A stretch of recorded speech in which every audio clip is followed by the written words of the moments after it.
I remember the exact moment everything shattered. It was the middle of our first dance. Marcus had pulled me close, his hand warm on the small of my back, and the string quartet was playing Unchained Melody. I felt like I was floating. The entire room had dimmed to let us shine. White lights, pale rose petals, all of it perfect. All of it orchestrated to be the most magical moment of my life. Then I heard the voice. "Excuse me. I'm so sorry to interrupt." A woman had stepped into the center of the dance floor. She was beautiful in that angular, sharp way that made me immediately feel threatened. She had dark hair, sharp cheekbones, and an expression that looked like barely controlled rage. My stomach clenched. I didn't recognize her, but I knew something was terribly wrong.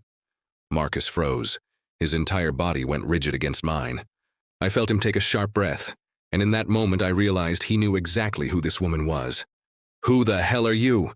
he demanded, his voice completely different from the tender tone he'd been using just seconds before. "I'm your wife," the woman said, her voice dripping with venom. "Or have you forgotten about that little detail?" The gasps from the wedding guests were audible now. My mother stood up from the front table. Marcus's best man looked like he might pass out. "I don't know what you're," Marcus started, but the woman cut him off. "You don't know what I'm talking about?" She laughed, a sound like breaking glass. "You told her I was dead, didn't you, that your daughter was dead? What a beautiful lie." A man was walking toward us now, and he was carrying a little girl. She couldn't have been more than 6 or 7 years old. She had Marcus's dark eyes, his exact nose, the shape of his mouth. She was the spitting image of him. The room started to spin. "You told me she died," I heard myself say. My voice sounded very far away. "You said she drowned when she was 4. You said it was the reason you and your ex-wife separated." Marcus wasn't looking at me. He was staring at the little girl, and I could see something crack open in his expression. It looked like fear. "That's my daughter," the woman said, her hand moving to the child's shoulder protectively. "Her name is Sophie, and you," she pointed at Marcus, "have been lying about her existence for 3 years." I felt Marcus's arm drop from my waist. I turned to look at him, waiting for him to deny it, to explain, to do something that would make sense of this nightmare. "Can we please not do this here?" he said, his voice low and urgent. He wasn't denying it. He wasn't defending himself. He was just trying to manage the situation. The woman stepped closer, and now I could see the tears in her eyes. "You were supposed to pay child support. You were supposed to be in her life. You've been ghosting both of us for 3 years, and now you're marrying this woman while telling her that my daughter is dead?" I couldn't breathe. I literally could not make my lungs expand to take in air. The room was tilting. Someone was asking if I was okay. My maid of honor was touching my arm, asking if I needed to sit down. "We need to talk," I said to Marcus. My voice was steady, which seemed impossible. "Not here, but we need to talk. Right now." He followed me out of the reception hall into a small anteroom that had been designated for the bride and groom to have private moments. There were no private moments anymore. The privacy I'd thought I had about this man's past had been obliterated in front of 200 witnesses. "Explain," I said simply. One word. The weight of everything it contained hung between us. Marcus sat down heavily on the white velvet chair, looking suddenly like a man who had been caught in the act of something despicable. Because he had been. "Sophie's mother and I," he started, then stopped. He ran his hand through his hair, messing up the carefully styled look that had taken him an hour to achieve that morning. "We had a complicated relationship. When Sophie was born, I was terrified. I wasn't ready to be a father. And her mother, Stephanie, she..." He trailed off. "She what?" I demanded. "She what, Marcus? Tell me the truth." "She threatened to keep Sophie from me if I didn't stay in the relationship, so I ended things anyway. But I couldn't face the reality of being a father. I was a coward, so I told you she died. And I stopped paying attention. I stopped answering calls. I basically erased her from my life." I sat down across from him, my white wedding dress suddenly feeling like a costume. A beautiful, expensive lie. Before we continue, we would like to thank all of you who support us by subscribing, liking, and sharing our content. The only appreciation we ask of you is that you subscribe, like, and share this video if you are not yet one of our subscribers. Thank you. "You told me that the reason you didn't want to talk about your past was because you had been traumatized by your daughter's death," I said quietly. "You cried. I held you while you cried about losing your daughter. You let me comfort you for something that never happened. I know, he said, his voice breaking. I know how terrible that is. I couldn't find a way to tell you the truth. The more time passed, the bigger the lie got. And I didn't want to lose you because I was ashamed of who I was back then. Who you were back then, I said bitterly. Who you are right now is someone who abandoned a child, who is someone who lied to the woman he supposedly loves on our wedding day, who is someone so emotionally stunted that he could let his own daughter think he didn't exist. He looked at me with red-rimmed eyes. I know. I don't think you do, I said, standing up. I think you thought you could bury this. I think you thought you could have a clean slate with me and pretend that an entire human child didn't exist, because acknowledging her was inconvenient. I turned away from him toward the mirror. My makeup was perfect. My hair was perfect. My dress was perfect. Everything was perfect except the man I was about to marry, except the foundation of our entire relationship. I can't marry you, I said to his reflection.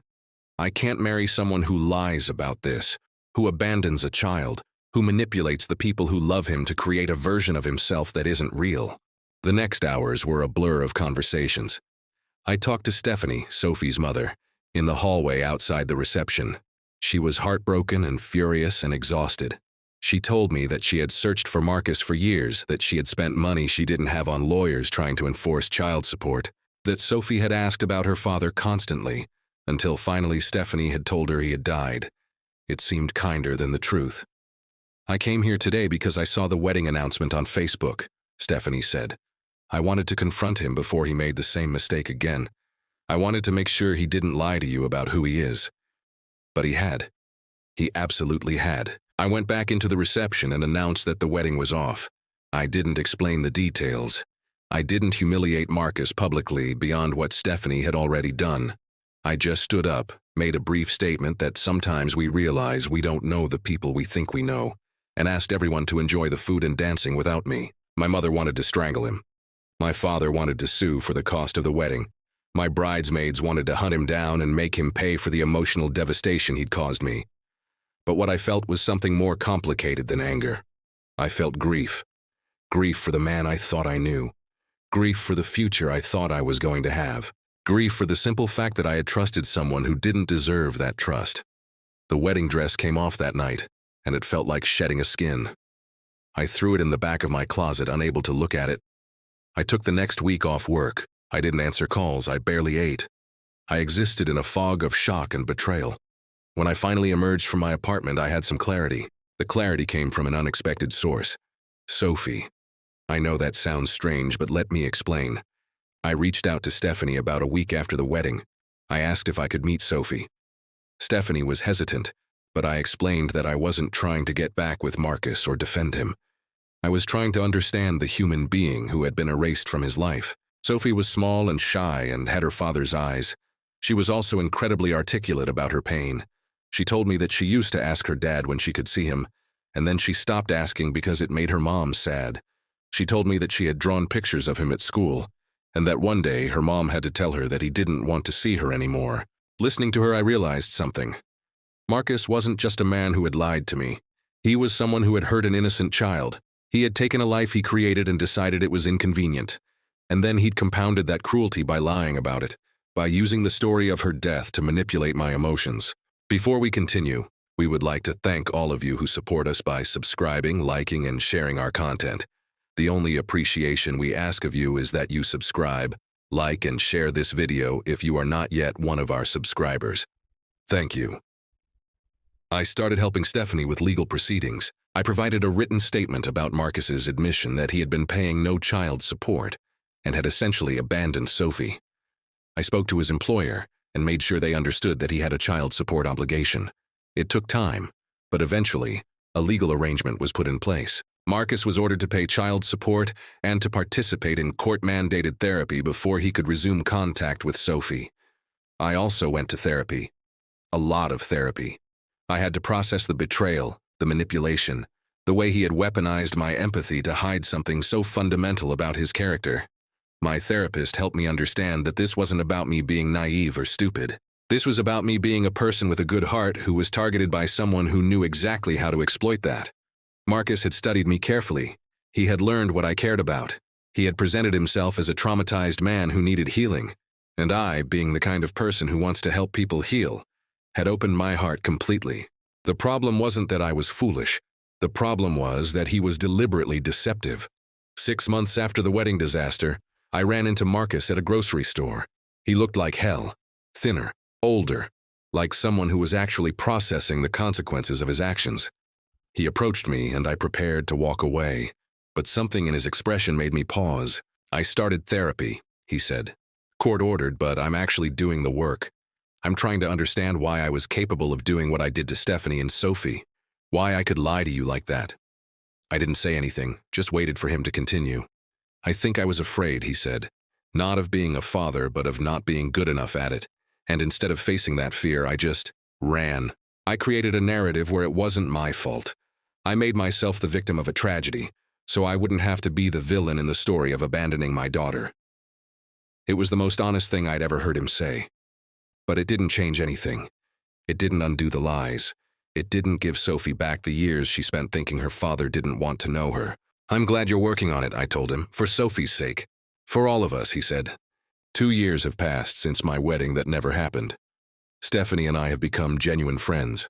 Sophie comes to my house sometimes, and I help her with homework and listen to her talk about her dreams. She started seeing Marcus again. Supervised visits that have gradually become unsupervised as he proves himself trustworthy. It's slow, careful work. I've also started dating someone new. Someone who met me knowing exactly who I am and what I've been through. Someone who has been transparent about his past, including the mistakes he's made. The relationship is slower, more intentional, and so far every word he said has been true. I look back at that wedding day and I'm grateful it happened, even though it was devastating. Because sometimes we need the universe to rip away our illusions so violently that we can't ignore them anymore. Sometimes we need to discover that the person we're about to commit our lives to is a stranger, so that we remember to actually know someone before we marry them. The hardest lesson I learned was that love isn't enough. Trust isn't enough. Chemistry isn't enough. Character matters, integrity matters. And sometimes the most important thing you can do is walk away from someone you love because they've proven they can't be trusted. I'm not bitter about what happened. I'm not even particularly angry anymore. I'm just grateful that Stephanie had the courage to show up at my wedding and save me from a lifetime with someone who could lie that convincingly and hurt a child that deeply. Some blessings come disguised as catastrophes. Sometimes the worst day of your life is actually the beginning of your real life, the one where you know better, demand better, and refuse to settle for less than you deserve.